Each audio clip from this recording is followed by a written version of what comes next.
સુરતના ડિંડોલી વિસ્તારમાં ગંભીર ઘટના સર્જાઈ હતી, જેમાં નિર્માણાધીન પ્રોજેક્ટની દિવાલ ધરાશાયી થઈ હતી।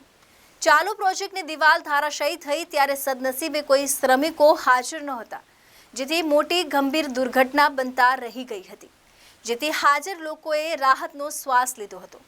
જો કે કોઈ શ્રમિક ધરાશાયી થયેલી દિવાલના કાટમાળ નીચે ન દટાયું હોવાનું પણ સામે આવ્યું છે। ડિંડોલી વિસ્તારમાં નિર્માણાધીન પ્રોજેક્ટની દિવાલ ધરાશાયી થઈ હતી। ડિંડોલીના આથર્વ પ્રોજેક્ટની દિવાલ ધરાશાયી થઈ હતી। જો શ્રમિકો હાજર હોત તો મોટી દુર્ઘટના સર્જાઈ હોત તેવી આશંકા વ્યક્ત કરવામાં આવી રહી છે। દુર્ઘટનાને લઈ અનેક સવાલ ઊભા થયા છે। સમગ્ર પ્રોજેક્ટમાં ડેવલપર તરીકે રાજેશ પટેલ છે। આ પ્રોજેક્ટના આર્કિટેક્ટ હિરેન પરમાર છે, સાથે જ સ્ટ્રક્ચર એન્જિનિયર ધરમ ભગત છે।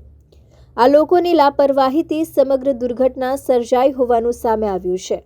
ત્યારે આ પ્રકારની દુર્ઘટના બનવા પાછળ કોની લાપરવાહી છે તે અંગે સવાલો ઊભા થયા છે। Arvind Rathod, ABC news Gujarat, Surat.